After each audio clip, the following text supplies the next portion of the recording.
عموماً خواتین کی جانب سے جن چیزوں کو بکثرت دیکھا جاتا ہے ان میں ایک تو اناشید ہے یا نعتیں اور اس قسم کی چیزیں. خواتین بھی اور مرد بھی دونوں ہی اناشید بڑی دلچسپی سے سنتے ہیں، اور خواتین کا بلا شبہ اس میں ایک بہت بڑا حصہ، اور یہ خواتین کے لیے بڑی دلچسپی کی چیز ہے کہ اناشید سنی جائے. اناشید جو دیندار خواتین ہیں وہ دینی اناشید ہی سنتی ہیں. ان سے یہ تصور تو انشاءاللہ نہیں کیا جا سکتا کہ وہ موسیقی اور گانے اور اس قسم کی چیزوں کو بڑی باقاعدگی سے سنیں گی. تو عموماً دین سے دلچسپی رکھنے والی خواتین کا فتنہ وہ دینی اناشید ہوتی ہیں، اناشید اسلامیہ ہوتی ہیں، دینی ترانے فتنہ ہوتے ہیں. دینی ترانے ان کو سننا شرعن کیسا ہے، اس میں اہل علم کا اختلاف ہے. کئی ایک اہل علم نے تو دینی ترانوں کو جو ترنم سے پڑھے جاتے ہیں سننے سے منع کیے، اور کئی کبار اہل علم کا یہ فتویٰ ہے.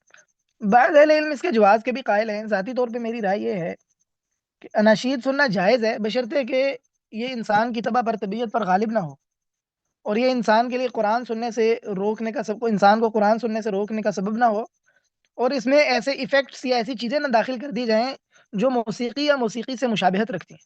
اگر ان سے پاک ہوں تو سن سکتے ہیں، لیکن بڑے جو ہے نا وہ اعتدال کے ساتھ اور میانہ روی سے. اس میں کثرت مناسب نہیں ہے.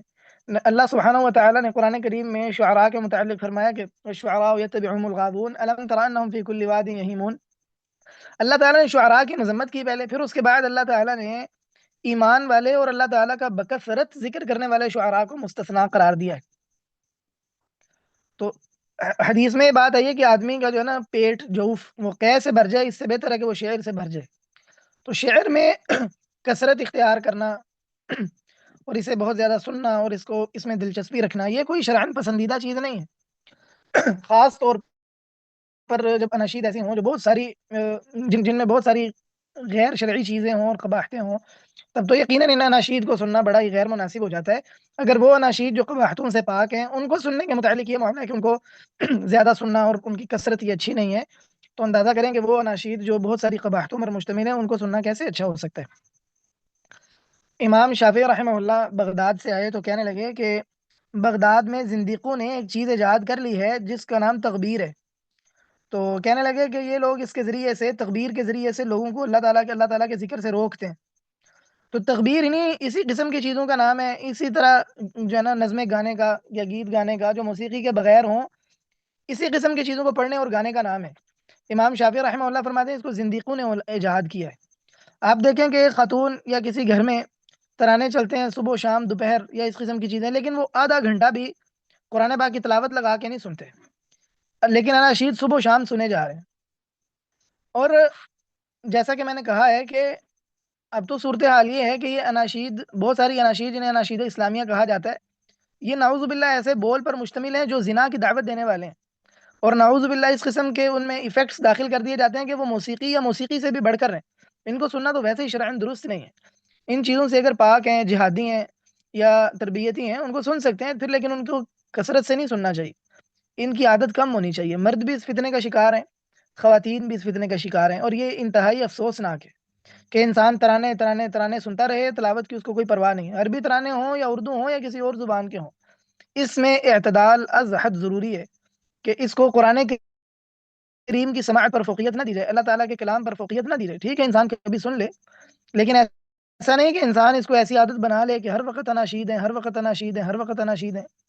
تو یہ بہت ہی غیر مناسب ہے، اور اللہ تعالیٰ کے کلام کو چھوڑ دینے والی بات ہے. یہ اللہ تعالیٰ کے کلام کی تعظیم میں سے نہیں ہے کہ انسان تلاوت نہ سنے اور اناشید سنتا رہے. کیا اناشید اللہ تعالیٰ کے قرآن سے بڑھ کر رہے ہیں؟ کیا اللہ تعالیٰ کے کلام سے بڑھ کر رہے ہیں؟ کیا اللہ تعالیٰ کے کلام میں نصیحت نہیں ہے؟ کیا اللہ تعالیٰ کے کلام میں عبرت پکڑنے والوں کے لیے عبرت کی باتیں نہیں ہیں؟ کیا اللہ تعالیٰ کے کلام میں نشانیاں نہیں ہیں؟ کیا اللہ تعالیٰ کا کلام انسان میں جذبہ اور تحریک پیدا نہیں کرتا؟ لہذا اناشید کو اتنی فوقیت اور ترجیح دینا یہ غلط ہے، اس سے اجتناب کرنا ضروری ہے. بعض اوقات اناشید میں جس قسم کی ویڈیوز دکھائی جا رہی ہوتی ہیں ان میں غیر محرم مرد بھی ہوتے ہیں، تو بعض اوقات دیکھنے والے یا اناشید سننے والے ان مناظر کو بھی دیکھتے ہیں، تو بعض اوقات کیا یقیناً وہ مرد غیر محرم ہی ہوتے ہیں تو خواتین ان کو بھی دیکھتی ہیں. تو یہ بھی مناسب نہیں ہے، اس کو دیکھنے سے بھی اجتناب کرنا چاہیے. اللہ سبحانہ و تعالیٰ نے حکم دیا قرآن کریم میں کہ اہل ایمان کو بھی، مومن عورتوں کو بھی کہہ دیں کہ وہ اپنی نظریں جھکا لیں. اگرچہ اہل علم میں اختلاف ہے کہ عورت کا یعنی بعض صورتوں میں اگر وہ مرد کو دیکھ لیتی ہے تو حرام ہے یا نہیں، لیکن اس میں کوئی اختلاف نہیں کہ افضل عورت کے لیے یہی ہے کہ عورت اپنی نظریں جھکا لے اور غیر محرم کو نہ دیکھے۔ تو اناشید دیکھنے میں ایک مسئلہ یہ بھی ہوتا ہے کہ خواتین بعض اوقات اناشید سنتی ہیں تو غیر محرم کی تصویریں آ رہی ہیں تو وہ بھی دیکھ رہی ہیں، تو لہٰذا اگر کوئی اناشید سننی ہے، کوئی نشید سننی ہے، تو پھر یہ بھی دھیان رکھنا چاہیے کہ اس میں غیر محرموں کو نہ دیکھا جائے۔